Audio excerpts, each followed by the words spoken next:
bonjour tout le monde, je me présente, je suis Patrice, je suis doctorant en économie, je suis président de l'association des 2 troisième cycles en économie. On va organiser dans les prochains mois, voire prochaines années, plusieurs grandes conférences en économie. C'est avec plaisir que Jean-Martin a invité notre invitation. Donc, je vais laisser la parole immédiatement à le principal intéressé, donc bonne conférence.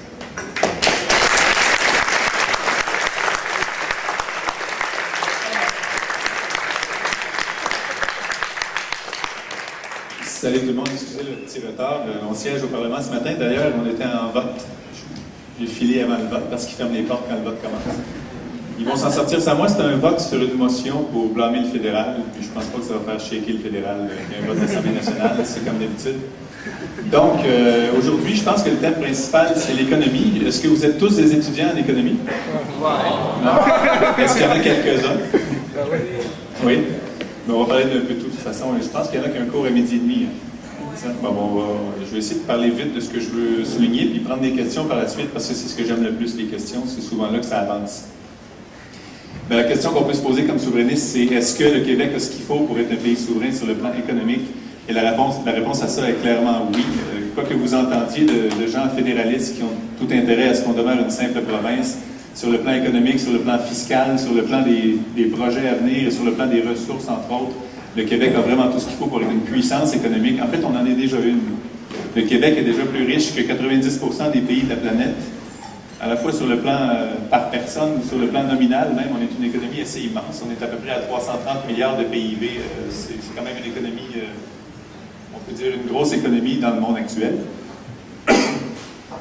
Et notre population aussi n'est plus une petite population. On entend souvent dire qu'on est un petit peuple en nombre seulement, parce que dans tous les autres aspects de la chose, on est un grand peuple. J'en suis convaincu. Mais même en population, on est devenu un peuple moyen à grand. On va être bientôt 8 millions de Québécois. Et ça, c'est plus populeux que la majorité des pays dans le monde. Sur les 193 pays reconnus, il y en a 105 qui ont moins d'habitants que nous. Donc, on est plus populeux que la majorité des pays dans le monde. Donc, il n'y a absolument aucun frein à ce qu'on devienne un pays, même pas sur le plan du nombre. Sur le plan du territoire, évidemment, vous le savez, le Québec, c'est une immense contrée. On est plus grand que 22 des 27 pays de l'Union européenne mis ensemble, de seul Québec, et on est couvert de ressources, que ce soit forestières, minérales ou même gazières, pétrolières. Ça, c'est un autre débat qu'on pourrait avoir. Mais on est couvert de ressources au Québec sur notre territoire immense. Donc, sur le plan des richesses naturelles, on n'a vraiment rien à craindre et tout à gagner de devenir un pays qui contrôle lui-même tout ce qui se fait avec ces ressources-là. Et je dirais que sur le plan des ressources humaines aussi, sur le plan de la matière grise, nos cerveaux, et là je ne parle pas juste de ceux qui vont faire un doctorat, je parle de tout le monde, que ce soit formation professionnelle, diplôme d'études professionnelles, DEC, baccalauréat, même doctorat, donc tous ces niveaux-là. Notre matière grise au Québec est une ressource phénoménale, c'est notre principale ressource en fait, nous-mêmes, nos cerveaux. Et heureusement, c'est renouvelable, autant que vous ayez des familles un jour. Mais c'est une ressource renouvelable et nos cerveaux sont prisés partout dans le monde. Vous le savez, quand on s'y met à quelque chose, quand on se décide de faire quelque chose au Québec, on n'est pas parmi les aspirants, on est ceux que les autres veulent imiter. C'est surtout évident sur le plan culturel, Celle du Soleil, Robert Lepage, les cinéastes québécois qui vont aux Oscars régulièrement. Pour un peuple de 8 millions, c'est assez impressionnant. Et donc, notre matière grise est de loin notre principal atout au Québec. Et on a en plus, excusez ma fin de grippe, on a en plus la chance d'avoir des ressources naturelles fantastiques. Et ce que ça nous permet de faire, c'est de bâtir un système à long terme dans lequel la matière grise va être mise de l'avant avec ces ressources-là qui, elles, ne sont pas renouvelables. Mais encore faut-il bien les utiliser dans le court terme pour mettre en place le système qui va devenir renouvelable avec nos cerveaux. Et ça passe, entre autres, je le pense, par la gratuité scolaire. C'est un sujet qui est pas mal d'actualité. Les gens se demandent si on a les moyens de se payer ça, la gratuité scolaire jusqu'au doctorat. Il n'y a aucun doute qu'on les a les moyens. En fait, il y a beaucoup d'argent dans le système global, en termes d'impôts et de taxes. Il y en a assez de l'argent, j'en suis convaincu. Il faut mieux l'utiliser. Par exemple, il faut vendre nos ressources naturelles au lieu de les donner. Il faut arrêter de donner des contrats publics à X% trop cher parce qu'il y a de la collusion et des retours d'ascenseurs. Il faut faire des simplifications de structure, comme par exemple un rapport d'impôt au lieu de 2 chaque année. On est les seuls au Canada à faire 2 rapports d'impôt. Si on en avait un seul, on sauverait 800 millions de dollars chaque année juste en simplifiant ça. Donc, de l'argent dans le système, il y en a en masse pour se payer gratuité scolaire et bien d'autres choses. C'est une question d'utilisation de ces ressources-là et une question de volonté politique, évidemment, de mieux faire les choses. Il y a des arguments fédéralistes qui reviennent souvent. J'espère que tout le monde savait que je suis souverainiste ici. Il n'y a pas de... Donc, sur le plan des arguments que les fédéralistes nous envoient, ils reviennent souvent avec les mêmes choses et des fois, ceux qui n'étudient pas en économie ou qui n'ont pas le temps de lire là-dessus sont un peu désarmés face à ces arguments-là. Par exemple, l'endettement du Québec. Les gens vont vous dire, les endettés pour devenir un pays, puisque notre dette est déjà assez élevée, et qu'en plus, on aurait la prendre si on devenait un pays. Premièrement, on n'est pas plus endetté que la moyenne des pays, une trentaine de pays avancés, industrialisés. Notre niveau d'endettement n'est pas plus élevé que la moyenne de ces pays-là, qui sont les pays riches de la planète. Deuxièmement, quand on dit qu'on prendrait une part de notre dette fédérale si on se séparait pour devenir un pays, il ne faut pas oublier que tous les actifs qui existent au Canada ont été payés à 20 quelques pourcents, disons 20 pour arrondir, par des taxes québécoises, des impôts québécois. Donc, il nous appartient, à nous, aux Québécois, de réclamer une partie de ces actifs-là qu'on a payés, mais qui ne sont pas au Québec, qui sont hors Québec. Donc, si oui, on est responsable et qu'on obtient une partie de la dette, si on devient un pays, il faut se dire que l'autre partie va être responsable et nous donner une partie des actifs qui nous appartient aussi. Donc ça, c'est un débat qui n'est pas très compliqué. En fait, c'est un argument, par contre, que les fédéralistes vont jamais vous mentionner. Ils vont vous dire la partie de la dette et ils ne vous mentionnent pas les actifs. C'est de bonne guerre, mais c'est malhonnête. Il y en a même qui vont aller jusqu'à vous dire que ces actifs-là ne valent pas grand-chose. On ne peut pas vendre des routes ou des hôpitaux ou des bases militaires. Bien, ça vaut quelque chose puisqu'ils se sont endettés pour les acquérir. Donc, si ça valait rien, ils ne les auraient pas achetés. Puis, si ça valait rien, ils n'auraient pas accepté d'avoir une dette pour avoir tout ça. Donc, ça vaut effectivement quelque chose. Parce qu'à dette égale, deux pays qui ont la même dette, un qui a des infrastructures comme justement des hôpitaux et des routes, va beaucoup mieux payer sa dette par une économie qui fonctionne bien qu'un pays qui n'est pas équipé. Donc, ça vaut quelque chose, tout ce qu'on a payé à l'extérieur du Québec avec nos taxes, et ça vient nous compenser pour la partie de la dette qu'on paye déjà d'ailleurs. Ceux qui pensent qu'en devenant souverain, ce serait une nouvelle dette qu'on nous additionnerait de prendre notre part de la dette fédérale, c'est pas vrai. Les impôts que vous envoyez chaque année à Ottawa servent entre autres à rembourser cette dette-là. Donc les Québécois paient déjà pour cette dette-là qui est rattachée au plan fédéral, au niveau fédéral. Donc ce ne serait pas une nouvelle dette, on assumerait simplement ce qui nous revient comme pays raisonnable. Il y a même un argument légal que j'ai souvent entendu, que la dette a été contractée par le Canada, donc le Québec pourrait simplement ne pas s'en soucier. Je ne commencerai pas à faire du légal ici, mais je pense qu'en peuple responsable, on accepterait cette partie de la dette qui nous revient, négociée de bonne foi, mais aussi on voudrait avoir la partie des actifs qui nous revient, négociée de bonne foi aussi. Donc sur le plan de l'endettement, ce n'est pas du tout un frein à un Québec souverain. On va vous parler aussi beaucoup des transferts fédéraux et de la péréquation, la fameuse péréquation. Pour ceux qui n'étudient pas en économie, en fait même ceux qui étudient en économie, c'est un système qu'on ne connaît pas très bien. Et il ne faut jamais oublier que les transferts fédéraux, si on prend la première partie, les transferts fédéraux, c'est notre argent qu'on envoie au fédéral qui nous revient en transfert. Donc, toutes les provinces envoient de l'argent, toutes les provinces reçoivent des transferts fédéraux. Sur le plan de la péréquation, c'est un système qui est basé non pas sur les programmes sociaux, mais sur la capacité fiscale de chaque région. Ce qui veut dire que demain matin, si le Québec éliminait tous ses programmes sociaux ou s'il les doublait, le montant de la péréquation ne changerait absolument pas, parce que ce n'est pas basé sur les programmes sociaux existants, c'est basé sur la capacité fiscale. Et la réalité actuelle, si on simplifie les choses, c'est que les provinces qui ont du pétrole sont celles qui contribuent, et les provinces qui n'ont pas de pétrole sont celles qui reçoivent la péréquation. Si on fait une grosse image simplifiée de la chose. Et cette péréquation-là, moi je vous dis qu'on n'en a absolument pas besoin le jour où on devient souverain, parce que tous les dédoublements qu'on sauverait en ayant un ministère de tout ou deux ministères de tout, tous les coûts qui sont associés à une économie qui roule moins bien parce qu'il faut toujours négocier des programmes différents parce qu'on ne veut pas ce que le Canada veut nous imposer. Tous ces freins-là qui disparaissent. Et surtout, comme je le disais, les dédoublements de ministères qui sont très, très nombreux en ce moment. Je vous mentionnais le rapport d'impôt unique. Juste ce programme-là, c'est 800 millions par année que ça vaut. Imaginez si on faisait l'examen de tous les ministères et de tous les programmes, à quel point on sauverait de l'argent.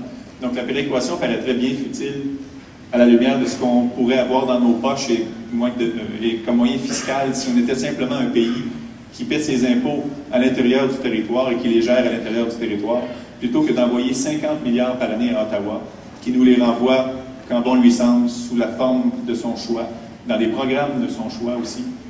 N'oubliez jamais que si on était un pays souverain, moi je suis convaincu qu'on n'aurait pas investi à la même hauteur dans tout ce qui est militaire de ce que le Canada a fait récemment.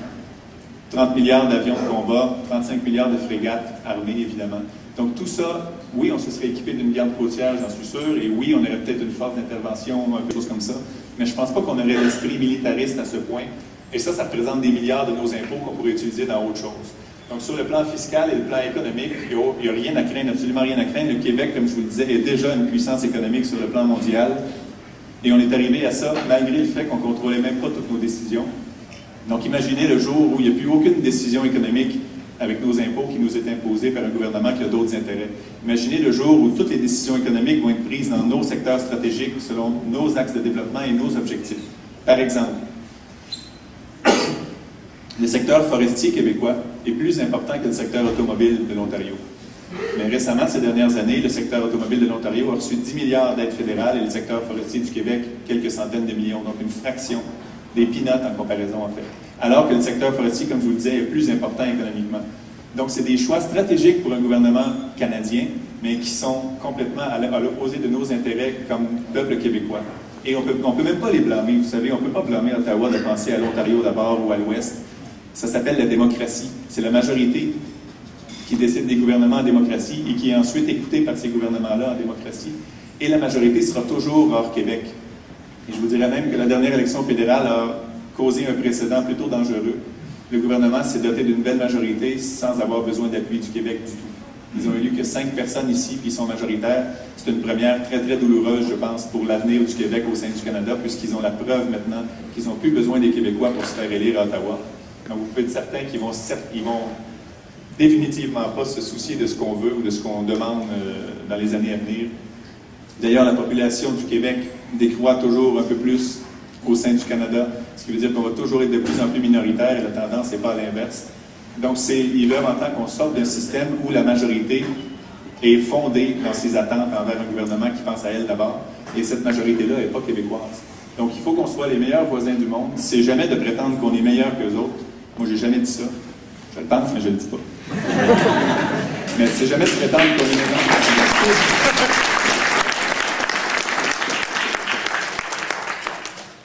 C'est pas de prétendre qu'on est meilleur ou moins bon qu'eux autres, mais qu'on serait les meilleurs voisins du monde. Tout comme les Canadiens sont extrêmement fiers de ne pas être américains.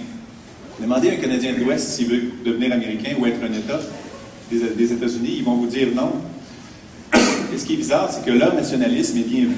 Le nationalisme canadien, c'est bien, mais dès qu'on parle de nationalisme québécois, il y a des petites tendances à avoir peur d'être traité de xénophobe ou de raciste ou d'être enfermé sur nous-mêmes.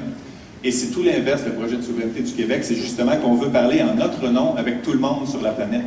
Et de plus en plus, toutes les décisions importantes dans le monde vont être prises dans des forums globaux entre les pays, dans des tables internationales, des instances internationales. Et de plus en plus, c'est nécessaire que le Québec soit assis à ces tables-là, non seulement pour protéger ses intérêts, mais aussi pour influencer les discussions qui se déroulent là. Parce que le Québec aurait souvent une voix raisonnable dans ces forums-là. Et Dieu sait qu'en ce moment, on n'en a pas trop sur le plan mondial, des voies raisonnables. Il y a ce qu'on appelle des rogue states en anglais, des États voyous, qui ont des intérêts vraiment alignés les uns avec les autres et qui votent tout le temps de la même façon pour protéger les autres. Et le Québec serait une voie raisonnable de plus dans ces débats-là. Et je pense que non seulement pour les Québécois, ce serait excellent d'être souverain, de se développer à notre plein potentiel avec nos décisions, mais pour la planète entière, ce serait bon qu'il y ait un pays comme le Québec qui amène non seulement un peu de raison dans bien des débats, mais qui amène aussi des nouvelles technologies, par exemple des technologies d'énergie propre. Et ça, c'est un des secteurs dont je vous parlais tout à l'heure.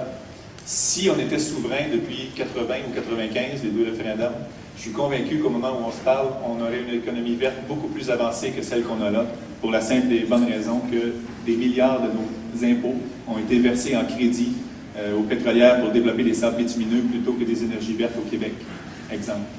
Dans le budget fédéral, il y a des centaines de millions qui sont alloués à des stratégies pour cacher la pollution des sables bitumineux, au lieu de développer autre chose pour les rentrer dans le court terme avec ce pétrole-là, sans penser à l'après-pétrole. Et s'il y a un endroit au monde qui est bien équipé justement pour être le premier à fonctionner sans pétrole et à rouler sans pétrole et à se chauffer sans pétrole, on le fait déjà, c'est bien le Québec, où on a toutes les énergies alternatives disponibles ici. Donc il faudrait rapidement avoir un programme clair là-dedans qui ferait l'étude à chacune des filières. Et on serait la première économie au monde à fonctionner sans pétrole, qui, on le sait, va avoir une fin physique. Donc c'est pas simplement un projet de rêveur de se dire qu'il faut le faire. Les gens vont le faire éventuellement, donc pourquoi ne serions-nous pas les premiers à le faire? Sauf que tant qu'on envoie 50 milliards à Ottawa, qu'il y a une autre politique économique et une autre politique industrielle que celle-là, on se dessert en fait, on se ralentit dans notre objectif d'être une économie verte. D'autres exemples d'arguments fédéralistes aussi, on parle souvent de la monnaie. que le Canada nous empêcherait d'utiliser le dollar canadien et qu'on serait bien mal pris au lendemain de notre accession à la souveraineté. Bien, je peux vous dire que s'il y a un territoire sur la planète qui nous demanderait de garder le dollar canadien, c'est bien le Canada, pour la simple et bonne raison qu'on détient à peu près 20% de la masse monétaire canadienne. Et les monnaies, les devises, c'est des biens qui s'échangent par milliards tous les jours sur les marchés internationaux. Donc, s'il fallait qu'on se départisse subitement de tous nos dollars canadiens pour changer de devise, la masse monétaire canadienne prendrait un méchant coup. Et ce serait tout sauf bon pour leur économie. Donc, le Canada souhaiterait fortement qu'on continue, dans le court terme du moins, à utiliser le dollar canadien, ce qui aussi me semble la façon la plus simple de faire la transition, à savoir si on veut utiliser le dollar américain ou l'euro par la suite, ou même le yen japonais. En fait, le Québec aurait le choix d'utiliser la monnaie qu'il veut, puisque, comme je vous l'ai dit, c'est un bien qui s'échange très, très librement sur les marchés, et il n'y a aucun pays qui a le pouvoir ou la capacité de dire à un autre pays de ne pas utiliser sa devise, sa monnaie. Donc, le Québec aurait le choix. Ce qui me semble le plus sensé, comme je vous le disais, ce serait qu'on utilise le dollar canadien dans le court terme. Mais les options seraient là. Il y a aussi les arguments fédéralistes. Je vous parlais de l'armée tantôt. Est-ce que j'ai parlé de l'armée tantôt ou c'était ce matin? Je parlais de l'armée ce matin à un autre groupe. Bien, je vais vous en parler de l'armée. C'est souvent un argument fédéraliste aussi de dire qu'on n'aurait pas les moyens de se payer une armée.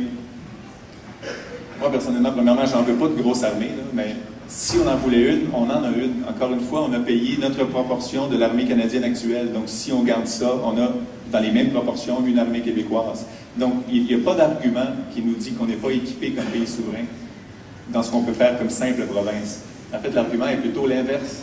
Tout ce que le Québec peut faire comme simple province du pays Canada, il pourrait le faire comme pays souverain, mais l'inverse est complètement faux. Il y a plein de choses qu'on pourrait faire comme pays souverain qu'actuellement on ne peut pas faire. Et donc, c'est mathématique. On a tout à gagner à devenir un pays qui contrôle ce que j'appelle son lit, LIT. Donc, ses lois, ses impôts, ses taxes. Il faut qu'on soit maître dans notre propre lit. Donc, les lois, les impôts, les taxes. Les lois, on a des exemples très, très actuels. Le fédéral est en train de nous imposer la loi C10, le bill C10 qu'ils appellent, qui va changer la façon de traiter les jeunes contrevenants. Au Québec, on est très axé sur la réhabilitation et ça fait ses preuves. C'est un modèle qui est copié partout dans le monde. Le fédéral s'en va complètement dans le sens inverse et il va pouvoir nous imposer ça puisqu'on ne contrôle pas nos lois comme simple province. Le I pour impôt, je vous l'ai dit, on en envoie 50 milliards à Ottawa qui servent à développer autre chose que le Québec dans ses secteurs stratégiques. Il faut mettre fin à ça au plus vite. Il faut qu'on développe nous-mêmes les secteurs stratégiques qui sont, entre autres, l'aéronautique, les énergies vertes, les multimédias, tout ce qui est culturel aussi. Donc le Québec a beaucoup à gagner en contrôlant lui-même ses impôts et en contrôlant lui-même les secteurs stratégiques qu'il veut développer et non pas se les faire imposer par le fédéral. Et je vous l'ai dit tantôt, on fait 2 rapports d'impôts au Québec. Mais les impôts qu'on envoie au Québec, ici à l'Assemblée nationale, servent essentiellement à couvrir santé, éducation et mesures sociales. Donc, tout ce qui est développement économique, là, pour donner un peu de kick à l'économie quand ça va moins bien, ou même la faire croître plus vite quand ça va bien, tout ça, c'est contrôlé dans ce qu'on envoie à Ottawa. Donc, il est temps qu'on rapatrie ça au plus vite. Et pour le T du LI, les traités internationaux, il est grandement temps qu'on signe nous-mêmes nos traités internationaux. Et il y a encore un exemple très actuel. Le Canada est en train de négocier un accord de libre-échange avec l'Europe en ce moment. Et cet accord de libre-échange-là, on va en connaître le contenu une fois qu'il va être signé. Le Québec n'a rien à dire puisqu'il est une simple province et que c'est le gouvernement canadien qui signe ces accords-là. On peut toujours dire qu'on a un observateur ou un négociateur, qui est Pierre-Marc Johnson, qui est présent aux négociations, mais ce n'est pas lui qui décide de ce qui va être dans l'accord. Il fait juste... En fait, il sert de rapporteur au premier ministre Charest dans les négociations, mais le Québec n'a rien à dire là-dedans. C'est le Canada qui a le gros bout du bâton dans la négociation face à la Commission européenne qui négocie pour les pays européens. C'est-à-dire que cet accord-là, s'il y a des secteurs stratégiques qu'on voudrait défendre en tant que pays souverain, on va le savoir juste après le fait accompli d'un accord signé. Donc, encore une fois, on voit que le Québec n'est pas servi par ce système-là. Au contraire, il faudrait au plus vite contrôler nous-mêmes les accords qu'on signe avec tous les pays du monde, parce qu'il faut nous-mêmes choisir de comment on va interagir avec ces pays-là. C'est normal. Donc, le LIT, loi impôt-taxe, il est grand temps qu'on récupère ça. Et c'est aussi simple que ça, la souveraineté. La souveraineté d'un pays, la souveraineté politique, c'est loi, impôt, taxe. C'est ces 3 choses-là. Donc, quand les gens vous disent que la souveraineté n'est pas en tête des sondages dans les priorités du monde, c'est pas vrai. Le mot n'est peut-être pas utilisé. Peut-être que le mot souveraineté, le mot indépendance, peut-être que les gens sont tannés d'entendre ce débat-là. Peut-être sur le mot lui-même. Mais sur ce que ça représente, les gens sont très attachés à ça. Demandez aux Québécois, voulez-vous contrôler l'usage de vos impôts ou vous voulez qu'un autre gouvernement le fasse à votre place? Ils vont vous répondre qu'on est mieux de le faire nous-mêmes. Demandez-leur, voulez-vous voter vos lois, les lois qui vous régissent, ou vous voulez vous les faire imposer par un gouvernement qui n'est pas le vôtre? Ils vont encore vous répondre qu'ils préfèrent le faire ici. Même chose pour les traités. Donc la souveraineté, dans ce qu'elle représente, les gens la veulent. Sauf qu'il faut peut-être juste arrêter de crier souveraineté et indépendance sans dire ce que c'est. C'est aussi simple que ces trois choses-là, loi, impôts et traités. Il y a presque 200 pays dans le monde maintenant qui sont indépendants. Il y en a 193 précisément. Et ces pays-là n'ont jamais regretté d'avoir le contrôle de ces trois choses-là. Et j'aime toujours dire dans mes petits speeches au monde qu'il n'y a jamais dans l'histoire de l'humanité un pays qui a regretté d'être devenu souverain et qui a voulu redevenir une province ou un canton ou une région d'un autre pays. C'est jamais arrivé. Et tous ces pays-là n'étaient pas aussi riches, aussi développés, aussi avancés que le Québec ne le serait au point de départ, au jour 1. Donc, c'est clair qu'on ne serait pas les premiers à regretter ça. Donc, il faut au plus vite qu'on l'obtienne, cette souveraineté-là. Il y a différentes façons de l'obtenir. Il y a différents partis politiques qui prônent la souveraineté et qui ont chacun leur méthode d'accession. Je peux faire une petite parenthèse. Option nationale, qui est le nouveau parti qu'on vient de fonder, des indépendantistes convaincus. La méthode d'accession, c'est que par mandat électoral, on récupère ce qu'on appelle le loi, impôt, traité. Ça se fait par mandat électoral. On demande à la population de nous donner le mandat de faire ça. Donc, d'obtenir techniquement tout ce qui est souveraineté, loi, impôt, traité. Et ensuite, il y aura une constitution qui serait écrite par l'ensemble du peuple québécois dans des grandes consultations. Tout le monde pourrait se prononcer. Et cette constitution-là serait soumise à un référendum pour être ratifiée par le peuple. Et il y aurait une déclaration de souveraineté dans cette constitution-là. Donc, c'est le peuple en bout de ligne qui choisirait, mais tout ce qui est techniquement la souveraineté, donc loi, impôt, traité, qui nous permet de nous développer à notre plein potentiel, ça, ce serait fait par mandat électoral. Donc, c'est beaucoup plus clair, je pense, comme démarche que de dire peut-être au moment opportun, il y aura un référendum. Ça, je trouve que c'est justement un peut-être. Et dans un pays, le Québec, où les gens ont voté oui à 50% la dernière fois, c'est impensable pour moi qu'il y ait des options pour le non et des options pour le peut-être dans une élection sans qu'il y ait une option pour le oui. Et cette option-là, on veut la représenter. Ceci dit, je vous dirais que s'il y a un autre parti éventuellement naissant ou existant qui avait le même message que nous, c'est clair qu'on collaborerait, voire fusionner avec ce parti-là pour qu'au même message, il y ait un seul véhicule. Mais actuellement, il n'y avait pas de véhicule pour le message clair du oui. C'est pour ça qu'on a trouvé nécessaire de fonder Option nationale et ça décolle assez bien d'ailleurs. Donc, on en est content, mais évidemment, tout le travail reste à faire parce qu'un nouveau parti politique, c'est pas ce qui fait courir les journalistes, sauf qu'on s'appelle François Legault, semble-t-il. Et un mot sur François Legault, d'ailleurs. On parle de souveraineté, on va parler de François Legault. Monsieur Legault, du temps de ses années au Parti québécois, était le plus fervent, le plus féroce des souverainistes.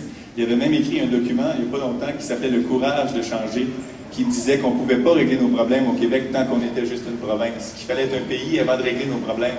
Et là, il revient en disant exactement l'inverse, réglons nos problèmes avant de parler du pays. Donc, c'est beaucoup plus opportuniste que fondé comme message ou vision de la chose, je vous dirais. Et ce qui est drôle, c'est qu'il commence tous ses discours en disant que le Québec est moins riche que les voisins. Tous ses discours. Mais de deux choses l'une, si on est moins riche que nos voisins, c'est parce qu'il y a quelque chose qui nous retient ou parce qu'on est des tatas. Un des deux. Soit on est moins intelligent que nos voisins, ou soit qu'il y a quelque chose qui nous retient d'être aussi riche qu'eux autres. Lequel vous pensez que c'est? Évidemment, il ne va jamais dire qu'on est moins brillant que nos voisins, donc il admet logiquement dans son discours qu'on est retenu dans un carcan qui nous dessert, mais il dit parlons-en plus tard. C'est complètement insensé comme leadership politique, je vous dirais. Et d'ailleurs, ça me fait penser à une histoire de cailloux dans un soulier, moi, cette situation-là du Québec dans le sein du Canada qui boite un peu à cause du Canada. Il y a le Parti libéral qui dit qu'il n'y a pas de cailloux, donc il nie la situation. Il y a l'ADQ qui dit « Vive les cailloux ». Ils sont tellement fédéralistes, c'est incroyable. Ils aiment la monarchie et tout.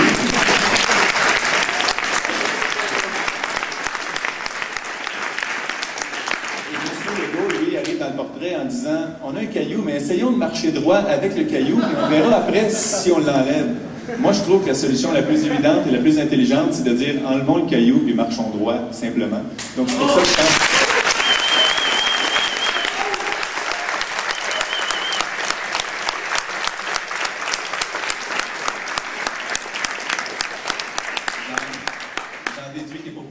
dans la salle. Alors. Ben, en fait, il y a plusieurs... on pourrait en parler 4 heures de temps des arguments économiques pour la souveraineté, évidemment, 4 heures sur chaque point, en fait.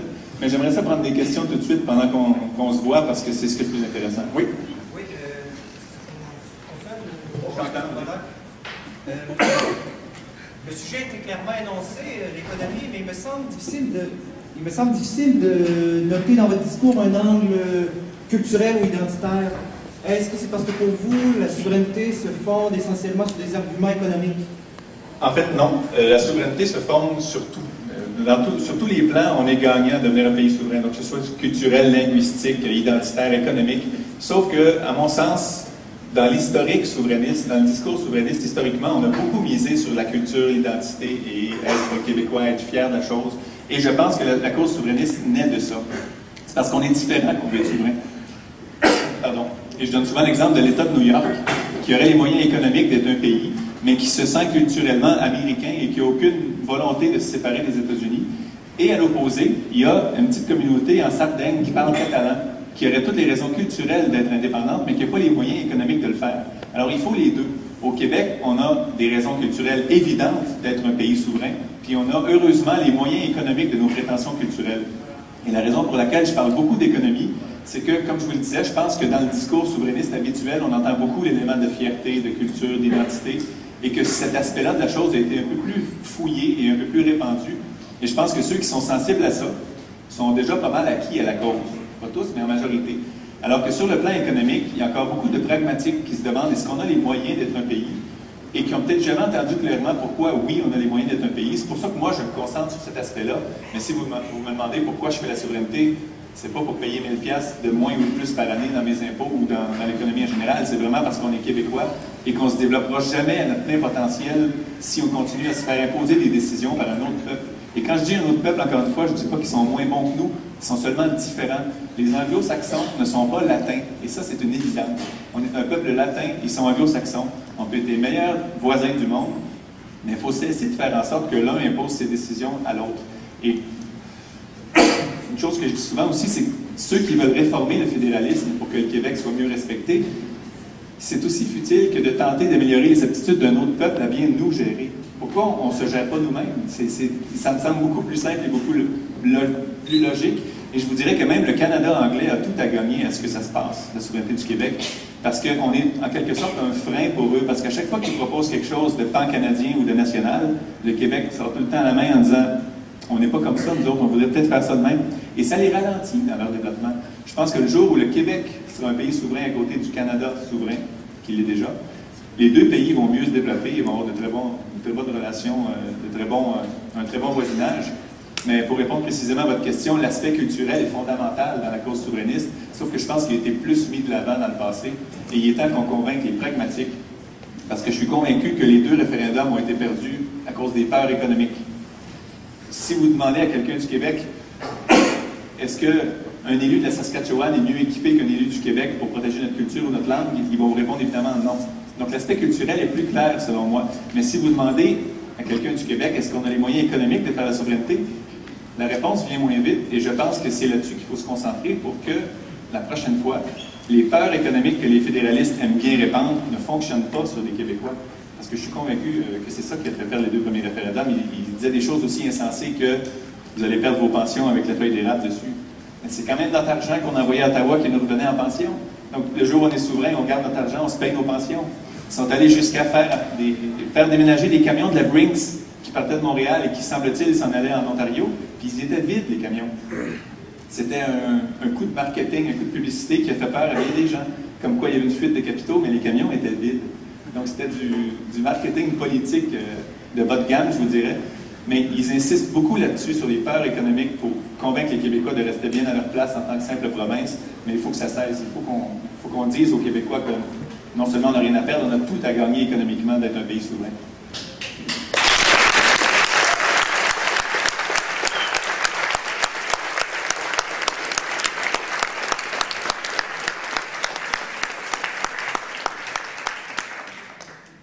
Est-ce qu'il y a d'autres questions ou c'était si clair que ça? Oui. Moi, j'aimerais ça savoir pourquoi vous avez quitté le Parti québécois alors que c'est le seul véhicule très organisé qui peut la faire. Parce que vous voulez réaliser un rêve que nous autres, on a depuis 1965, à peu près, 1964. Bien, votre question est très bonne et je vais y répondre. C'est un travail de grand missionnaire que vous allez faire. Effectivement. Tout comme ceux qui ont fondé le PQ ont fait un travail, je dirais encore plus de missionnaires parce qu'il n'y avait ni les technologies à l'époque et la souveraineté n'était pas à 40%, elle était à 6% quand ils ont fondé ça. Bien, je vous dirais que le Parti québécois, quand je me suis présenté en 2008, c'était pour moi le véhicule pour faire avancer la souveraineté aussi. Il n'y avait pas de doute là-dessus. Mais une fois de l'intérieur, je me suis rendu compte qu'il y a des réflexes que ce parti-là a acquis qui se rapprochent plus de la politique professionnelle. Et ce que je veux dire par là, et parenthèse, je n'ai jamais prétendu avoir la vérité là-dessus. Il y en a qui peuvent être en désaccord et c'est tout aussi bien, sauf que je vous dis ce que je pense. L'objectif principal, c'était de mal faire paraître le gouvernement plutôt que de parler de souveraineté pour alterner au pouvoir. Et à l'époque où c'était rouge ou bleu, les deux choix électoraux qu'on avait, ça fonctionnait relativement bien. Le PQ, les libéraux alternaient. Ils pouvaient parler de souveraineté, peut-être en revenant au pouvoir. Mais là, il va peut-être y avoir 6 partis à la prochaine élection en liste. Et dans un système comme ça, je pense que ce qu'il faut, plus que tout, c'est un message clair. Les souverainistes, si vous voulez la souveraineté, c'est là qu'il faut voter. Alors, quand dans un programme, on vous dit, au moment opportun, il y aura peut-être... Donc, comme je vous dis, je pense que le parti, non seulement a un peu vieilli, c'est jamais aussi grave que le Parti libéral, là, on s'entend. C'est un parti qui est vraiment fini, ça.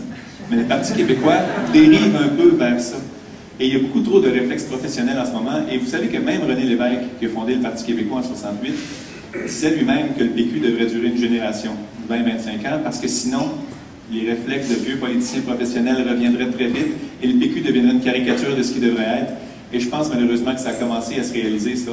Donc moi, je me dis que même quand le fondateur lui-même disait qu'il ne fallait pas vivre trop longtemps en tant que parti pour ne pas en arriver là, je trouve que ça va un peu dans le sens de ce que moi j'ai constaté au Parti québécois. Et je veux souligner une chose, je suis convaincu que tous mes collègues du Parti québécois sont souverainistes. Ils veulent que le Québec soit un pays autant que moi. Les militants péquistes sont des souverainistes convaincus aussi.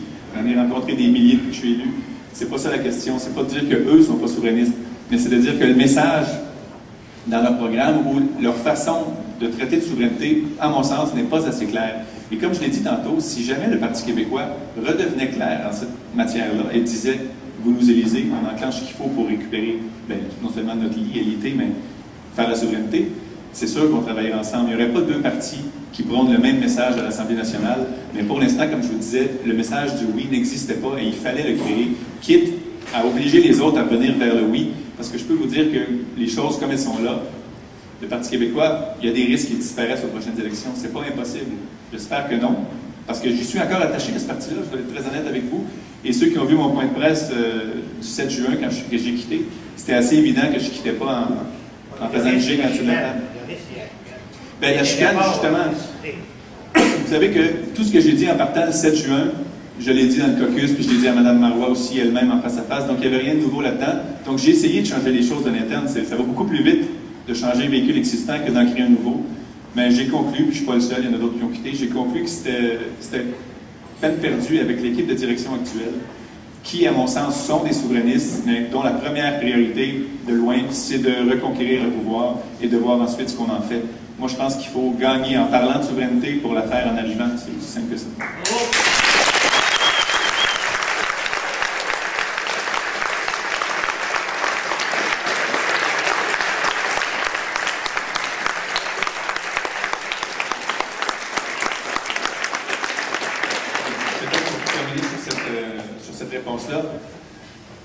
Ce que j'ai constaté dans la direction actuelle du Parti québécois, c'est qu'ils se sont convaincus qu'il fallait ne pas trop parler de souveraineté pour gagner l'élection, même s'ils sont souverainistes. C'est peut-être leur stratégie.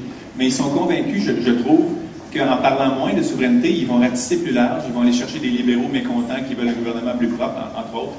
Et donc, en parlant moins de souveraineté, ils ont plus de chances de rentrer. Et moi, je pense que quand on a confiance en soi comme leader souverainiste, on a confiance qu'on va rentrer en parlant de souveraineté, en parlant clairement. Et en fait, ça nous force à en parler encore plus clairement pour ratisser plus large et aller chercher des gens qui ne sont pas convaincus. Et les raisons sont tellement évidentes pour lesquelles il faut devenir un pays. Je pense que le bassin d'arguments qu'on peut utiliser est infini. Donc moi, je trouvais nécessaire qu'il y ait un parti qui veuille rentrer, qui va élire des candidats un peu partout au Québec en parlant de souveraineté, en expliquant aux Québécois clairement et intelligemment pourquoi ils ont tout à gagner à devenir souverains. Et comme je le disais, même s'ils sont peut-être tannés du débat, quand on leur explique c'est quoi les taxes, les impôts, les lois, les traités, ils comprennent assez vite qu'on a tout à gagner à se gérer nous-mêmes et qu'on est capable de le faire surtout. Donc c'est aussi simple que ça, mais comme je vous disais, ça n'a pas été une décision facile à prendre, mais ça n'a pas été joyeux cette journée-là du tout. Et sans vouloir parler pour Louise, Pierre et Lisette, ça a été la même chose pour eux. Mme Baudouin est là depuis le début. de 43 ans qui est au PQ, je peux vous dire que ça a dû être difficile pour elle aussi. Oui? Si je comprends bien, vous, en étant élu, vous déclarez la souveraineté immédiatement sans... Ça, c'est une élection référendaire qu'on appelle, et c'est pas ce qu'on suggère. Là-dessus, je fais toujours une parenthèse. Moi, personnellement, je parle au nom de Jean-Martin Hossan, personnellement, je trouve que ce serait légitime. Parce qu'on est entré au Canada par un simple vote du Parlement. Il n'y avait même pas eu de référendum, il n'y avait même pas eu de campagne électorale là-dessus. On est rentré par un simple vote des parlementaires dans l'ensemble canadien. Je ne trouverais pas illégitime du tout qu'on en sorte de la même façon. Sauf que... Pardon. Sauf que, en démocratie, il y a une chose inévitable, des fois fatigante, qui s'appelle la population. Et il faut la respecter. Et c'est vraiment, il faut que la population se prononce là-dessus. Et c'est pas parce qu'on nous a fait un sale coup dans l'entrée qu'il faut qu'on joue aussi sale pour en sortir. Moi, je pense qu'il faut s'élever au-dessus de ça et le faire de façon totalement démocratique. Donc, ce qu'on ferait, si on était élu par mandat électoral, et on ferait des choses, par contre, tout ce qui est loi, impôt, traité, le fameux lit, j'y reviens toujours, loi, impôt, traité, ça, on le ferait par mandat électoral. Et Ottawa serait bien mal aisé de nous dire qu'on ne peut pas faire ça quand on vient juste d'obtenir le mandat électoral de notre population pour faire ça. S'ils nous disaient non là-dessus, tout ce que ça reflèterait, c'est encore une fois l'impossibilité, comme Québécois, de se faire respecter dans ce système-là. Donc, je pense qu'il y a une négociation. S'il n'y avait pas de négociation, bien, je pense que ça réveillerait bien des gens et ça créerait quelque chose qui ferait en sorte qu'un référendum passerait complètement. Mais bref, loi, impôt, traité, on ferait ça par mandat électoral. Donc, si vous utilisez le mot unilatéral, on négocierait d'abord, c'est la meilleure première étape toujours, mais on rapatrierait loi, impôt et traité par mandat électoral. Mais par la suite, la déclaration d'indépendance se ferait au sein de la Constitution dont je vous parlais, qui serait rédigée avec la participation la plus large possible de tous les Québécois et qui aurait une déclaration d'indépendance dedans, et ça, ce serait ratifié par référendum. Et parlant de Constitution, vous savez qu'on n'en a toujours pas au Québec. On n'a jamais signé celle que le Canada nous a imposée en 82. Même les premiers ministres fédéralistes, Jean Charest actuellement, ne veulent pas signer cette Constitution-là. Il est temps qu'on se dote d'une Constitution qui va refléter nos valeurs, et ça, ce serait l'occasion de le faire avec une déclaration de souveraineté dedans, et ça serait ratifié par référendum. Donc, ce n'est pas une élection référendaire, et ce n'est pas non plus un simple référendum, puisqu'on rapatrie loi, impôt, traité par mandat électoral.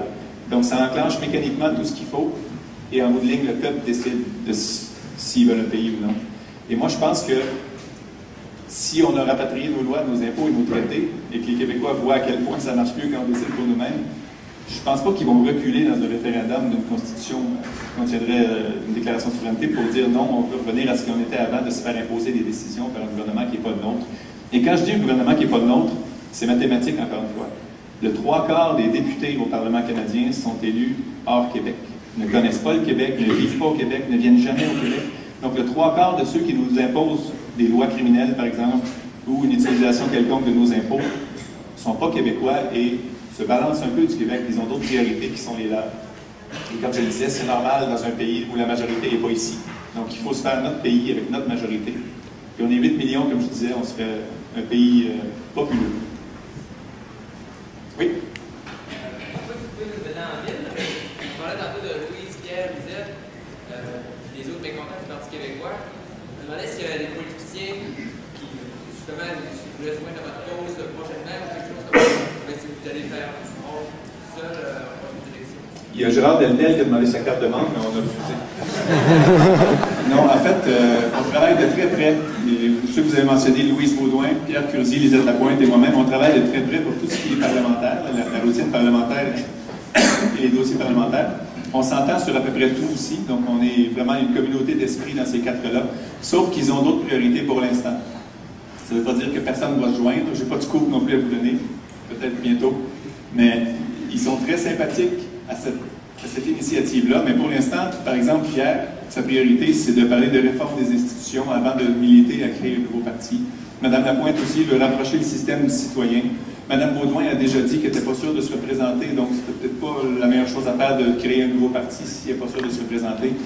Mais les choses évoluent assez vite, puis vous savez qu'en politique, dans une semaine, il peut se passer vraiment beaucoup de choses. Mais on travaille de très près, on est vraiment une équipe d'indépendants, c'est bizarre à dire, on est une équipe d'indépendants, on s'entend à peu près sur tout. Quant aux appuis directs qui pourraient venir, moi, je n'ai pas perdu espoir du tout. Je suis même assez optimiste, mais pour l'instant, ils ont d'autres priorités.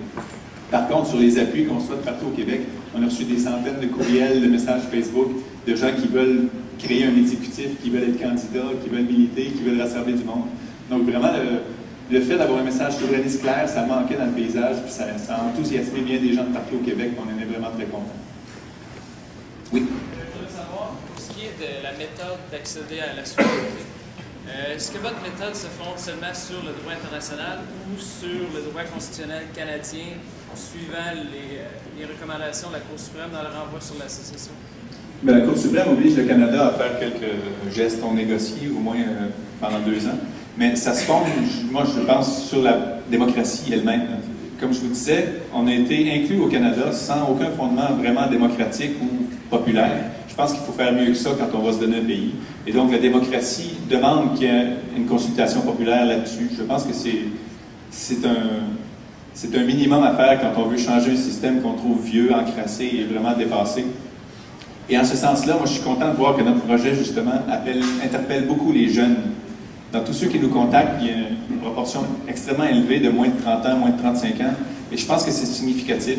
Et la raison pour laquelle moi-même, moi j'ai 41 ans, je suis plus un jeune, mais j'ai pas fait appel à beaucoup de vieux militants de 30-35 ans ou de personnes qui sont dans le système depuis 30-35 ans. Parce que quand on veut changer un système, c'est rare que c'est ceux qui ont survécu dedans pendant 30 ans qui veulent le changer. Je ne dis pas qu'ils sont de mauvaise foi, mais ils sont habitués, ils ont leur réflexe, ils ont leur connaissance d'un système donné. Je pense que si on veut une bougie d'allumage, de changement d'un système, il faut que ça vienne de ceux qui sont à l'extérieur du système. Ça peut être un peu plus long à bâtir. Monsieur disait tantôt, c'est un projet de fou, faire un parti politique au Québec, partir de zéro, mais je suis fou. Donc ça va.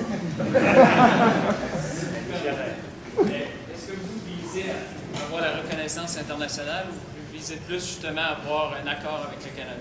Bien, je vous dirais que si on veut être un pays souverain dans les faits, il faut que la reconnaissance internationale soit là. On peut se déclarer souverain, mais si personne ne nous reconnaît, on ne l'est pas. Donc la reconnaissance internationale, je pense, justement, si on veut se couper tous les arguments qu'on n'est pas légitime, le référendum, c'est blindé. La consultation populaire, c'est blindé. Le peuple a choisi.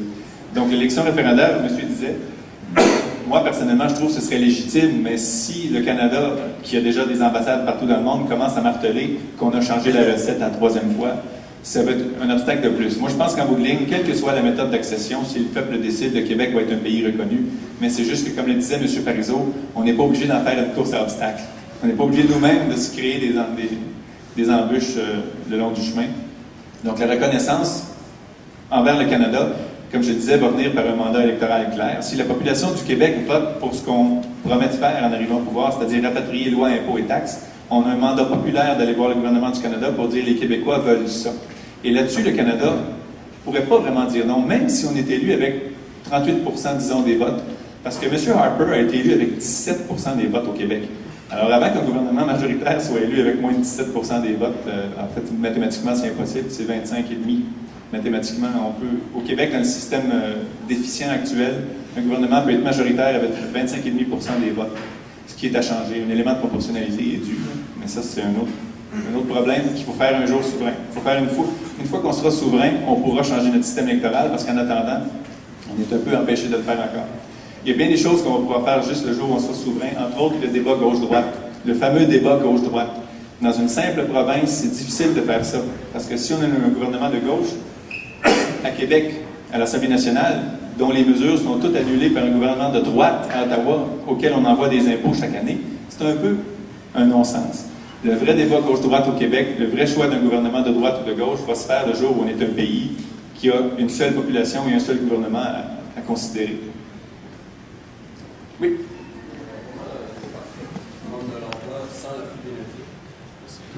C'est un autre obstacle de plus. La question, c'était comment un parti politique peut prendre son envol sans l'appui des médias. En ce moment, c'est assez clair qui les médias appuient. Québécois. Assez très clair.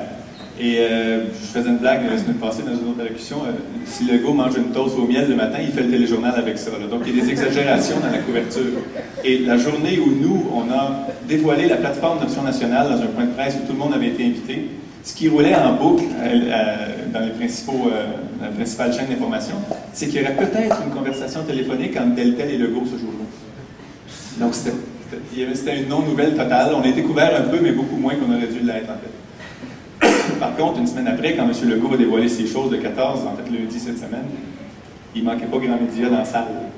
Et c'est peut-être pas la meilleure tactique au monde d'attaquer les médias quand on veut qu'ils nous couvrent. Donc, je les attaque pas, je fais juste percevoir qu'un certain biais médiatique. Il faut dire aussi, peut-être un peu à leur défense, que quand dans les sondages, on est vu comme le prochain premier ministre, c'est normal qu'on veuille entendre un peu plus de contenu et de plateforme.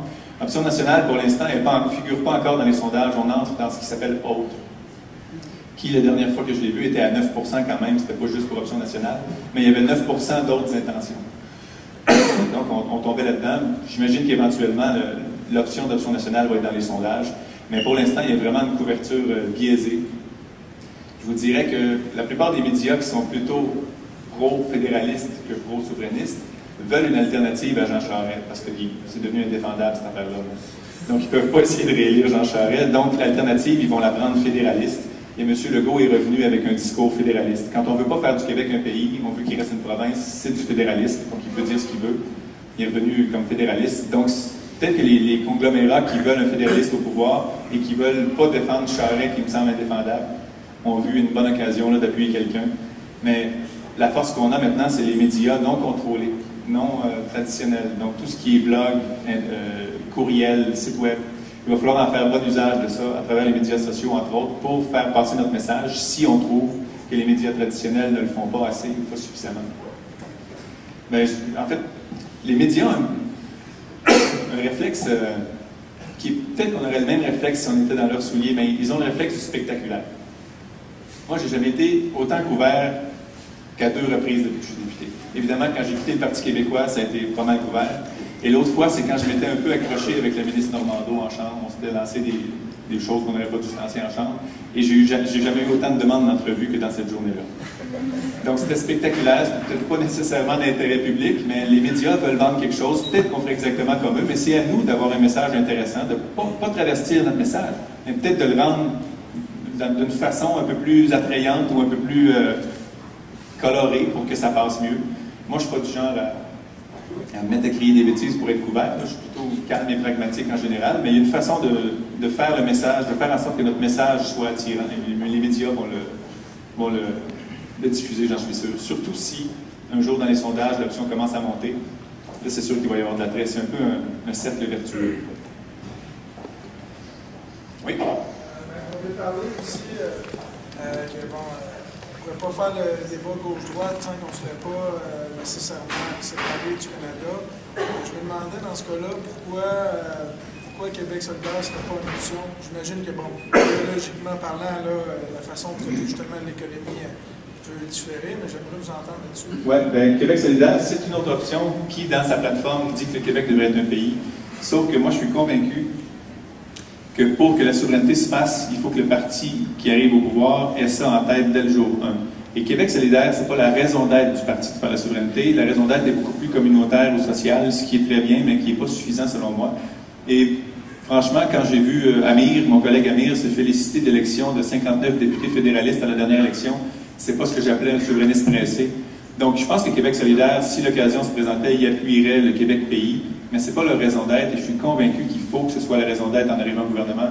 J'en ai d'ailleurs parlé avec des gens qui ont déjà été au gouvernement de ça, puis c'est vrai que si, au jour 1, vous arrivez avec plein d'autres projets, vous êtes tellement happé et envahi par la gestion de l'État que vous n'avez plus le temps de lancer quelque chose d'aussi grandiose que ça. Puis il faut que ce soit la chose à faire en arrivant. Évidemment, s'occuper aussi du réseau de santé, d'éducation, tout ça, mais il faut que la souveraineté soit un objectif vital en arrivant. Et pour l'instant, Option nationale, c'est clair que c'est l'objectif numéro 1 du parti, en traitant de tous les autres facteurs aussi. Mais encore une fois, les autres facteurs vont être mieux attaqués ou mieux réglés si on était souverain. Donc, tous ceux qui disent qu'il faut s'attaquer à l'éducation, à la santé d'abord et bien gérer nos affaires avant, si les pays du monde s'étaient dit ça, on va régler tous nos problèmes avant d'être un pays, il n'y aurait aucun pays dans le monde. Les pays ont toujours des problèmes à régler, c'est la définition de la vie. Il y a toujours des problèmes récurrents ou des nouveaux problèmes qu'on veut gérer. La question, c'est est-ce qu'on veut les gérer avec tous nos outils ou on veut se faire imposer des solutions par le voisin? Donc, il faut vraiment qu'on gère nos problèmes selon nos visions, nos objectifs. Donc, la réponse est...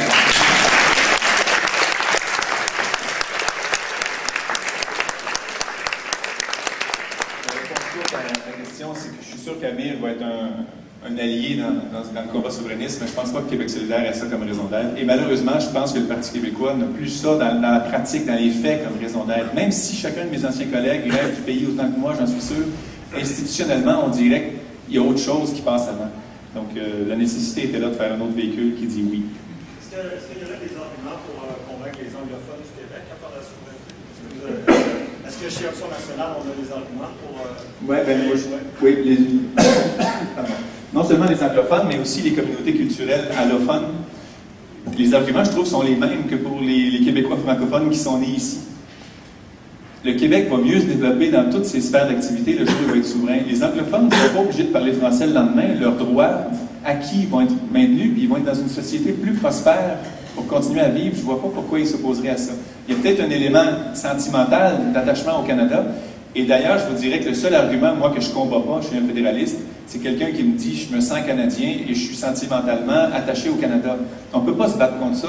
Moi, je trouve ça très respectable. Sauf que la plupart des fédéralistes que je rencontre, ils ne veulent pas que le Québec devienne un pays pour des raisons économiques complètement fausses. Donc, c'est pour ça que je m'attaque aux peurs économiques non fondées. Et pour les communautés allophones, j'en ai rencontré récemment des étudiants dans un groupe de francisation, puis je leur parlais de souveraineté. Je peux vous dire que dans la salle, ils étaient très réceptifs aux arguments. Puis quand je leur disais, ça ne vous tente pas de passer de statut de nouvel arrivant au statut de cofondateur d'un pays, ils trouvaient ça bien charmant.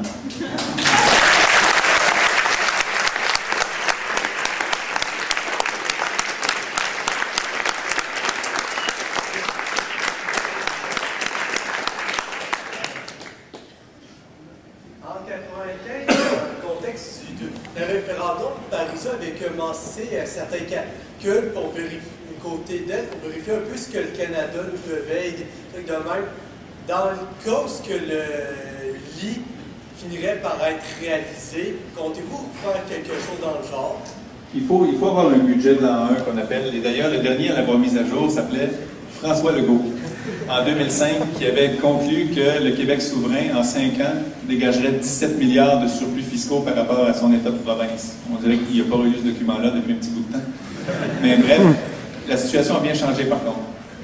À l'époque, tout le monde était en surplus, donc c'était une situation d'excédent.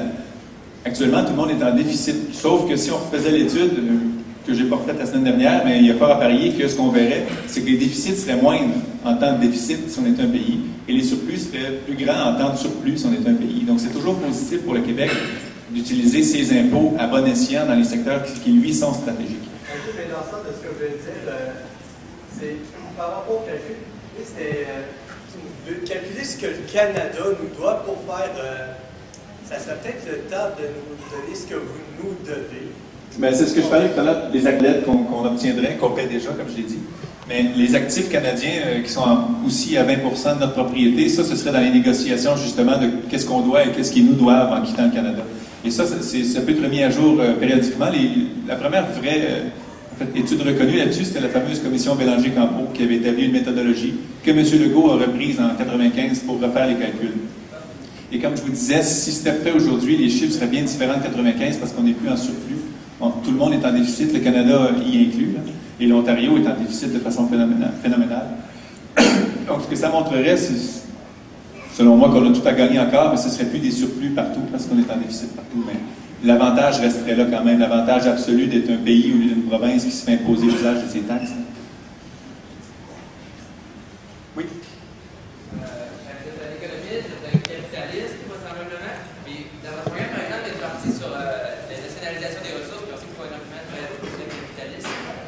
Ben, moi, je trouve que ça l'est. Ouais. Les indignés, justement, les autres, de côté, ils font penser qu'ils veulent nationaliser les banques ou certaines autres ressources. Je voulais savoir, vous, par rapport à la nationalisation des ressources, qu'est-ce que ça comprend et quelles mesures ça fait?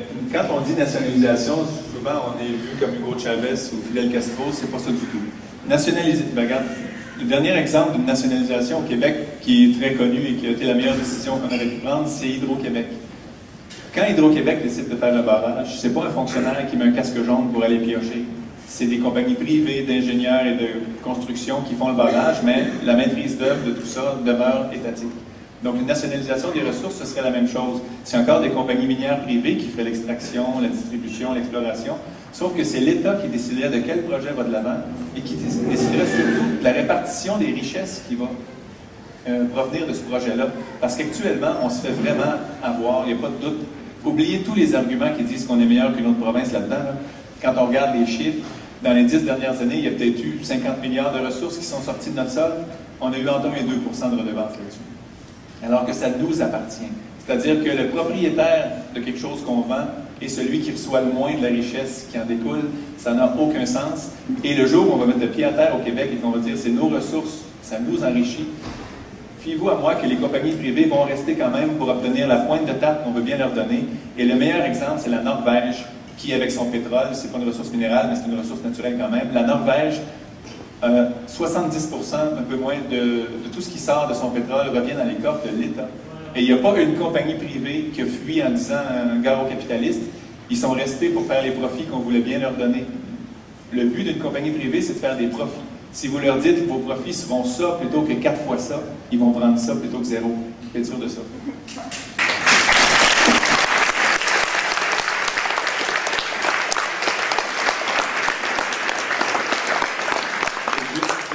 Sur la Norvège, qui est toujours citée comme le meilleur pays d'à peu près tous les classements, là, c'en est fatigant vraiment, mais ils prennent tout le temps les bonnes décisions.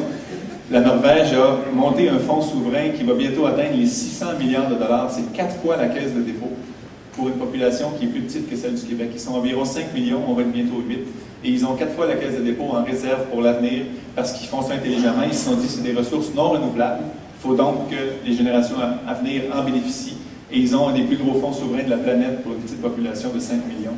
Donc, ils ont vraiment fait la bonne chose et les firmes privées sont restées pour collaborer et obtenir la partie de la richesse que l'État voulait bien leur laisser. Et l'argument en dessous de tout ça, c'est pas qu'il faut tout nationaliser.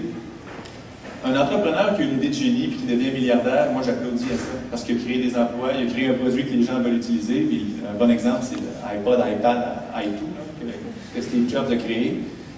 Il méritait sa richesse, ce gars-là, puis je pense qu'il en a fait bon usage aussi dans les charités. Mais bref, quand on a une idée et qu'on s'enrichit avec, on mérite un peu l'enrichissement. Quand on travaille 2 fois plus que notre voisin, on mérite une petite surprime pour payer notre travail et nos efforts. Mais quand on trouve une ressource dans le sol qu'on n'a pas inventée, je ne vois pas pourquoi ça nous appartiendrait. Et ce pourquoi il faut être rémunéré dans ce cas-là, c'est pour les risques qu'on a pris dans l'exploration et pour les coûts ou les efforts qu'on fait dans la distribution par la suite. Ça, les privés vont être rémunérés pour ça. Mais pour la propriété comme telle des ressources, il faut qu'elle soit officialisée comme étant publique et étatique. Et en ce moment, le système fait l'hypothèse implicite que ça appartient à celui qui le trouve. Ça n'a aucun sens. Donc, la nationalisation, c'est simplement de dire que les gens vont être rémunérés pour ce qu'ils font, que ce soit exploration, travail sur la mine ou distribution, mais que le produit qui est vendu, lui, appartient à la collectivité et les redevances. On ne devrait pas être en train de s'ostiner. Est-ce que les redevances sont 16 ou 18 % comme c'est le cas à l'Assemblée nationale? Ça nous appartient. On dirait qu'on est gêné, on part de zéro puis on augmente tant que le privé dit pour être. Ça n'a aucun sens. On devrait partir de 100 % et décider de combien on veut bien leur en laisser pour le travail qu'ils font pour aller extraire ça. Et c'est ce que la Norvège a fait, bien d'autres pays aussi. Et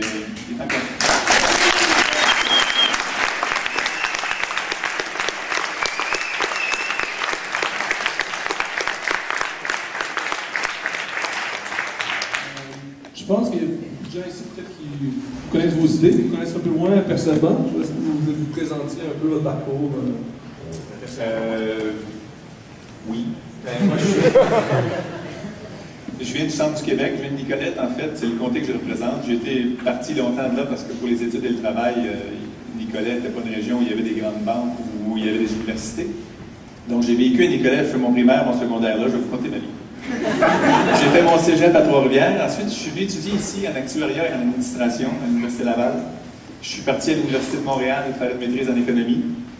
Et à travers ça, j'avais fait 1 an en business economics, ce qu'on appelle en Angleterre. Et j'ai commencé un doctorat en économie à Barcelone, en Espagne, en Catalogne, en fait, que je n'ai pas terminé. Je vous encourage à le finir si vous en commencez un, parce que depuis ce temps-là, je regrette de ne pas avoir terminé.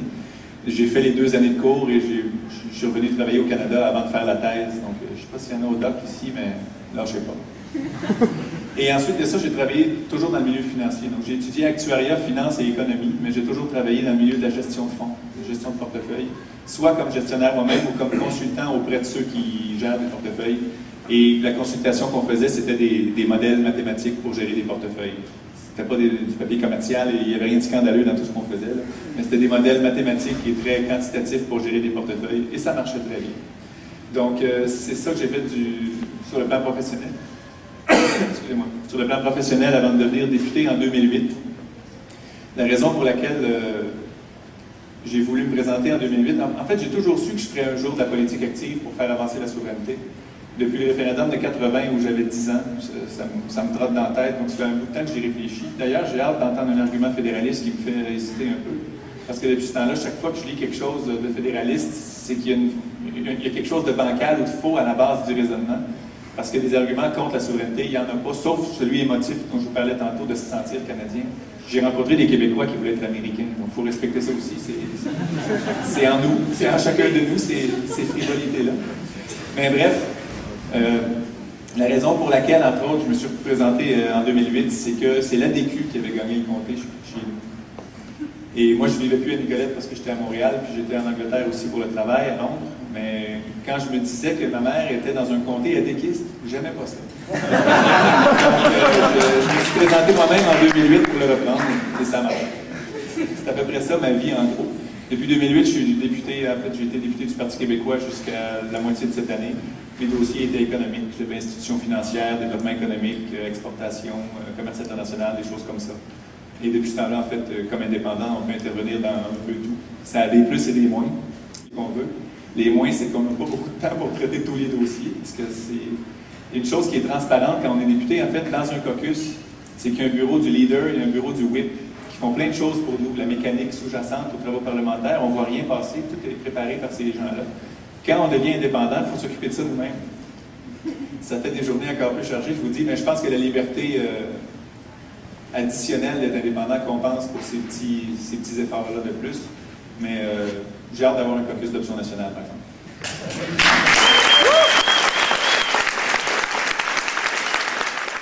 La loi fédérale qu'eux-mêmes détestent. Et donc, je pense que c'est aux Autochtones de déterminer de leur relation avec nous. Ils étaient là avant nous. Je pense qu'il faut qu'ils se sentent québécois comme nous, dans un Québec souverain. Mais chose certaine, il faut qu'eux-mêmes aient plus à dire dans la nouvelle loi, ou même loi, plus de cadre coopératif qui nous lierait à eux.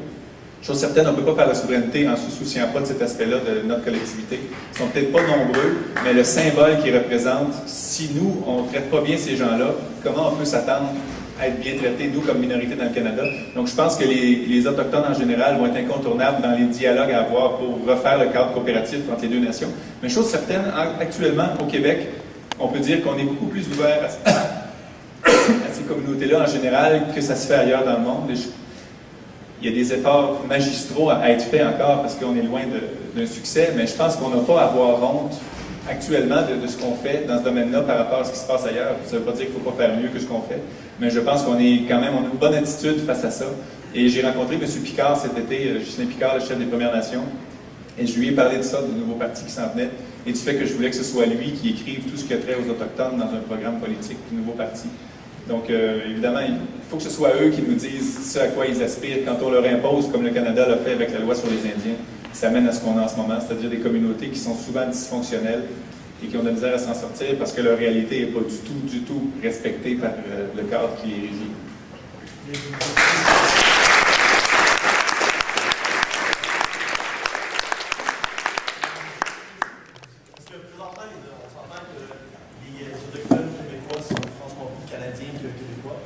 Il y a beaucoup d'anglophones, en fait. Est-ce que vous excluez pas la possibilité que le nord du Québec appartienne au Canada parce que les Inuits décident, eux, de rester dans le Canada?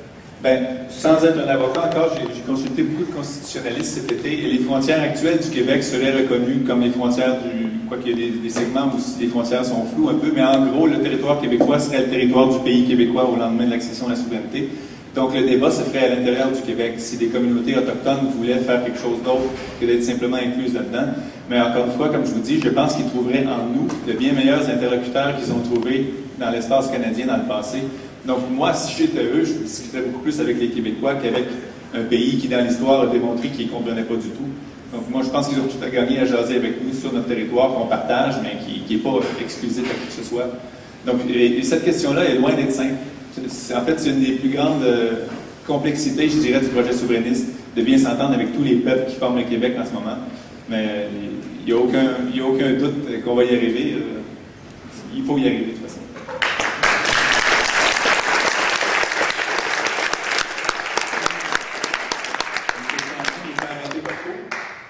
Je suis en train de parader le cours à... Oui?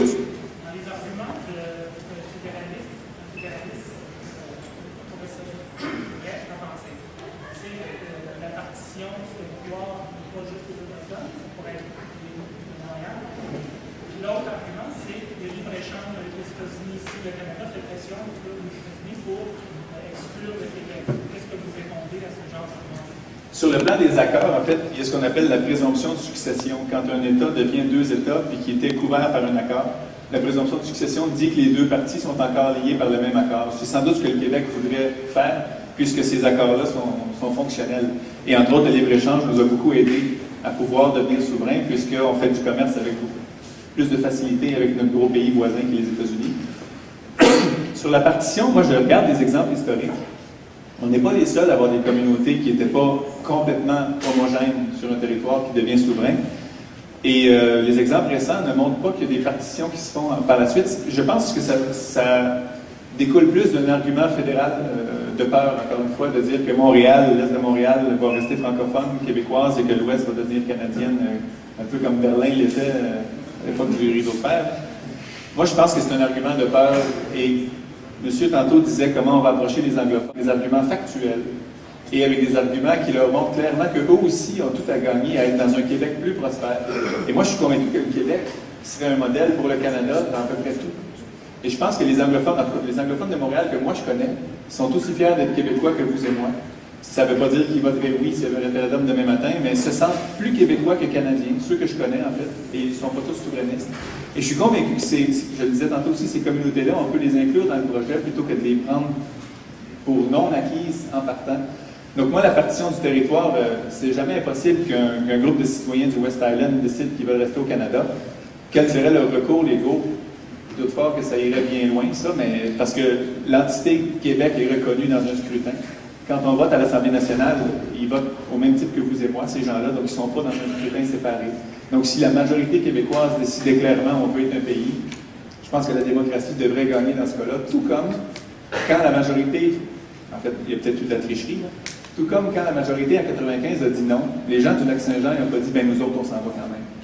On a respecté le verdict démocratique, il faut que les gens le fassent des deux côtés. Tantôt, vous avez avancé le chiffre de 50 milliards qu'on a envoyé au fédéral. Je voulais seulement savoir vos sources. Vous avez simplement des comptes publics. Si vous pouvez, si vous allez sur les différents ministères canadiens, les comptes publics montrent, j'ai arrondi, c'est peut-être 48 ou 51 selon les périodes, mais en gros, on envoie 50 milliards d'impôts à Ottawa. Et dans les chiffres qu'eux nous renvoient, on en recevrait plus que ce qu'on envoie. Mais encore une fois, comme je vous disais, ça ne tient pas compte des programmes dont on ne veut pas. Et l'exemple, c'est que, je vous le disais tantôt, si on donne 10 milliards à l'auto en Ontario, il y en a 2 qui viennent de nos poches. Si on donne 30 milliards à un chantier naval à Vancouver, il y en a 6 qui viennent de nos poches. Tous ces programmes-là sont inclus comme étant des choses qui nous reviennent aussi, mais ils ne nous reviennent pas du tout. Donc, quand on fait le ménage dans tout ça et qu'on enlève les programmes dont on ne voudrait pas, qui actuellement prennent de nos impôts, on se rend compte que si on gère nos choses ici, on est gagnant fiscalement, de loin même. Donc, il n'y a pas de tableau fédéraliste qui dit qu'on reçoit plus que ce qu'on envoie, qui est fondé dans la réalité. Et un autre exemple, pour simplifier, si on vous donnait pour 50 sous de service officiellement, mais que ces services-là en valent 41 en réalité, et vous donnez 45 cents pour les payer, eux vont prétendre que vous êtes 5 sous bénéficiaires, mais la réalité, c'est que vous en perdez 4. Et c'est un peu ce qui se passe au Québec. On a des programmes fédéraux dont on ne veut pas, et on est obligé d'y participer parce qu'on est une simple province. Donc, quand on élimine tout ça, on n'a plus besoin de péréquation, puis les transferts ne sont pas nécessaires actuellement dans le Québec parce qu'il serait beaucoup plus efficace de gérer nous-mêmes nos propres programmes par la suite.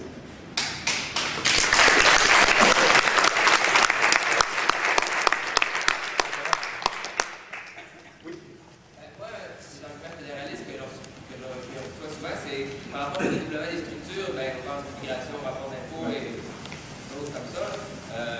On me fait dire que les anglo-saxons, ils l'ont dans la gestion, mais qu'on devrait justement développer des structures sans faire des propres au Québec, leur laisser le plus possible de modèle de gestion, et que nous, on garde le social, puisqu'il y a tout ça.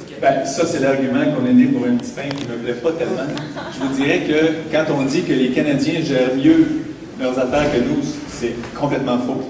Est-ce que c'est vrai que nos hôpitaux et notre système scolaire a besoin d'être un peu amélioré? Bien sûr. Mais moi, j'ai eu la chance de vivre, parler des anglo-saxons. J'ai vécu en Angleterre plusieurs années. C'est assez anglo-saxon, l'Angleterre. Et quand j'ouvrais le journal, tous les matins, c'était des gens qui se plaignaient du système d'éducation et du système de santé. J'ai vécu quelques années en Espagne. J'ouvrais le journal, ils se plaignaient des mêmes affaires. La société occidentale a des problèmes très similaires un peu partout et on les gère ni mieux ni pire que tout le monde. Des fois, on pourrait avoir l'impression qu'on les gère pire qu'ailleurs, mais les problèmes qu'on a ne sont pas uniquement québécois. Et le fait de dire que les Canadiens gèrent mieux que nous tel ou tel service, ce qui va mal en ce moment, c'est qu'il y a deux paliers de gouvernement qui sont des rivaux. Donc, qui sont des rivaux et qui ne s'entendent même pas sur comment gérer quoi. Donc, ça part très mal à une bonne gestion. Mais chose certaine, les Québécois ne sont pas moins capables que les Anglo-Saxons de gérer quelques programmes que ce soit. Donc, le jour où on va être efficace là-dedans, en ayant un seul centre de décision puis un seul usage, c'est-à-dire nos intérêts à nous, avec tous ces impôts-là, c'est clair que ça va mieux aller. Mais l'argument fédéraliste que nos écoles seraient mal gérées, là, si vous lisez les nouvelles des autres provinces, c'est la même chose. Et d'ailleurs, le mot province, je le déteste ce mot-là. Ça vient du latin pro-victis, qui veut dire territoire des vaincus. Donc, moi, j'appelle le Québec un État ou une juridiction, puis les autres provinces, je les appelle des provinces.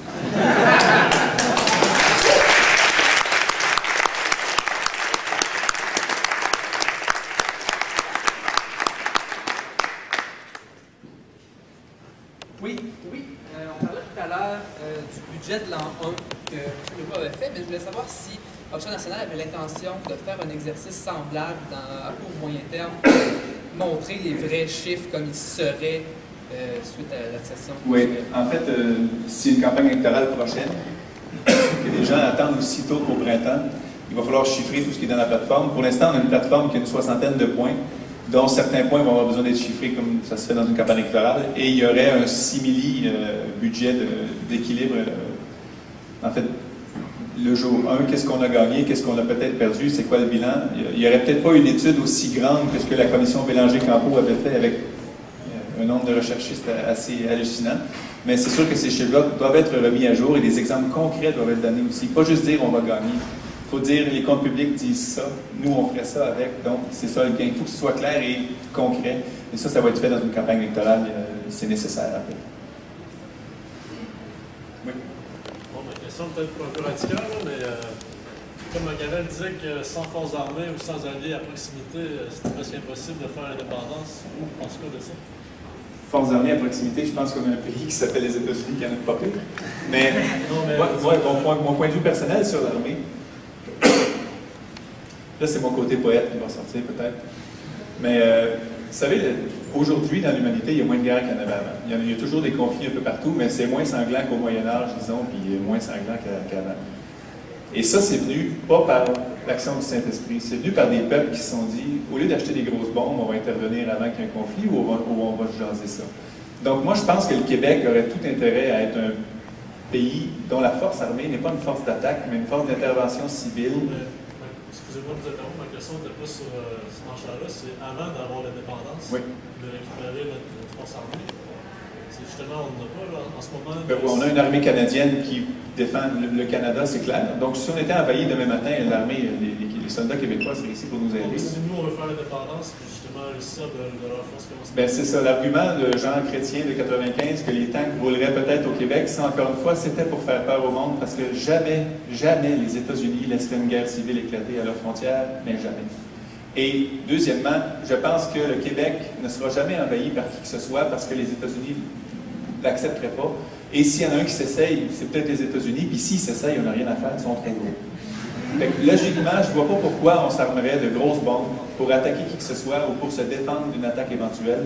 Évidemment, une force militaire minimale d'intervention civile, des casques bleus, je trouve que c'est une très noble cause à travers le monde.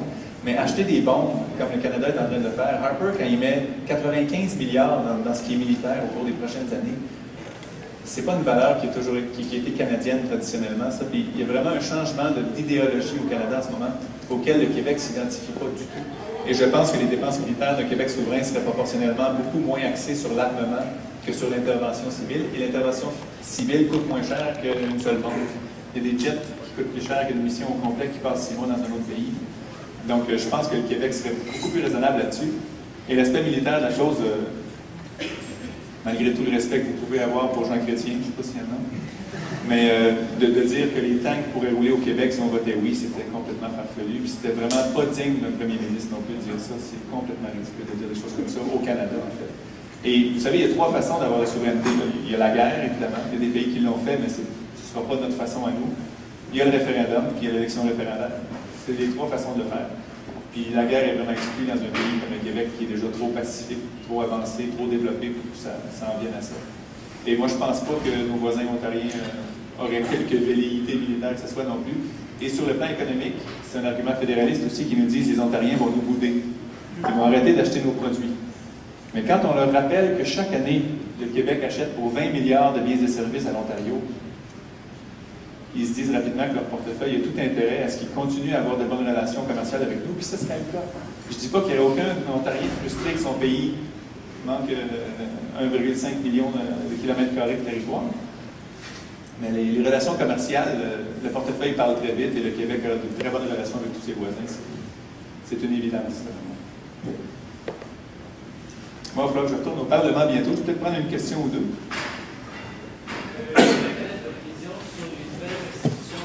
Québec souverain, tant économique que politique, puis surtout l'Assemblée constituante. Oui, parler de la Constitution qui serait écrite par le peuple le plus possible, ce serait, il y en a qui appellent ça une Assemblée constituante ou une commission itinérante qui se promène dans le Québec, mais il faut faire en sorte que tous ceux qui veulent se prononcer sur ce que sera notre Constitution, on n'en a toujours pas, mais ce que sera enfin notre Constitution, il faut que tout le monde soit entendu là-dedans. Et ça va juste maximiser les chances qu'en bout de ligne, le référendum entérine cette Constitution-là, évidemment. Mais l'Assemblée constituante, c'est nécessaire dans une écriture de Constitution comme ça. La Constitution, c'est la loi fondamentale qui nous régit. Donc, il faut que ça serve et que ça représente les gens qu'elle régit, sinon c'est un non-sens. Puis c'est un autre argument en faveur de la souveraineté, c'est quand les gens nous disent que la Constitution canadienne va vous empêcher de faire telle chose.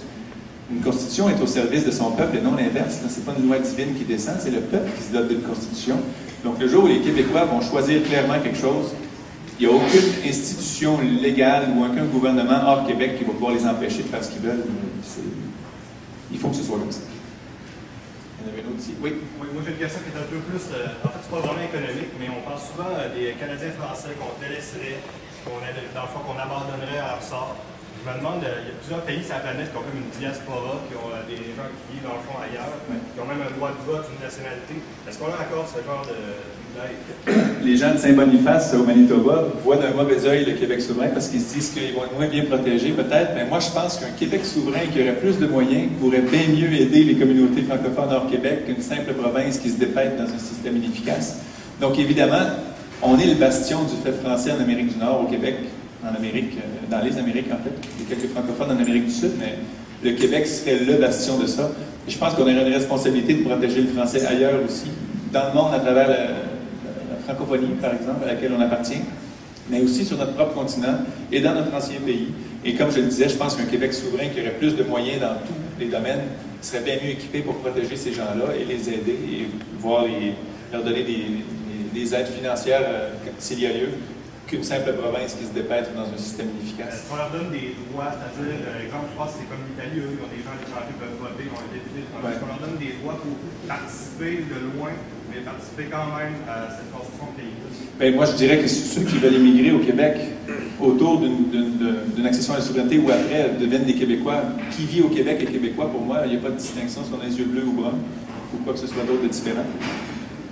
Mais de dire que des gens de l'extérieur qui ne vivent pas ici, qui n'ont pas l'intention de le faire, pourraient voter ici, je trouve que ce n'est pas tellement démocratique. Il faut quand même qu'on contribue à une société quand on décide de qui va l'amener, par exemple, ou de quel système va s'appliquer. Donc les gens seraient tous les bienvenus pour s'installer ici et contribuer à bâtir le Québec. Mais ceux qui décident de ne pas venir au Québec ne devraient pas choisir de ce qu'il advient du Québec, selon moi.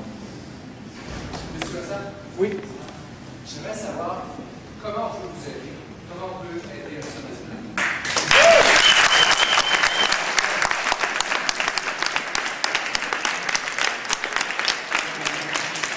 Je tiens à souligner que cette question n'était pas commandée. Bien, en fait, il y a un site web qui s'appelle l'Option nationale avec un E. Vous êtes tous forts en français, j'imagine. optionnationale.org. Et là-dessus, il y a 3 sections. Il y a devenir membre, il y a financement, contribution et il y a militer. Donc, ceux qui veulent s'offrir pour devenir militants, vous pouvez vous enregistrer sur le site web. Ceux qui veulent devenir membres, ça se fait par le site web aussi. Et ceux qui veulent donner des sous, on est un nouveau parti. Ça se fait aussi par le site web en passant par le DGEQ, qui maintenant contrôle tous les dons par carte de crédit. Donc, absence de magouille assurée. Et donc, Puis pour aider, si vous voulez aider la souveraineté en général, que ce soit comme péquiste, comme solidaire ou comme nationaliste avec Option nationale, on s'appelle les nationalistes, hein, pas les optionnistes ou les optimistes. Donc ceux qui veulent aider la souveraineté en général, parlez-en. C'est ça qu'il faut faire. Vous avez tous un ami, un voisin, une belle-sœur, une tante fatigante qui est fédéraliste, c'est sûr. Vous avez tous ça. Puis il faut leur demander clairement qu'est-ce qui les rend fédéralistes. Et comme je disais, si c'est basé sur l'économie, il faut défaire ça tout de suite. Puis dans la plupart des cas, ça l'est. C'est basé sur des peurs non fondées. Donc c'est en convainquant chacun de vous, là, une ou deux ou trois personnes, qui ensuite vont convaincre une ou deux ou trois autres que ça va se faire. C'est pas 125 députés dans une assemblée qui vont faire ça tout seuls. C'est pas un parti souverainiste non plus. Il faut vraiment que les souverainistes convaincus en convainquent d'autres. C'est comme ça que vous pouvez le plus aider la cause. Puis pour Option nationale, mais comme je vous le disais, il y a un site web, optionnationale.org. Merci. Merci tout le monde.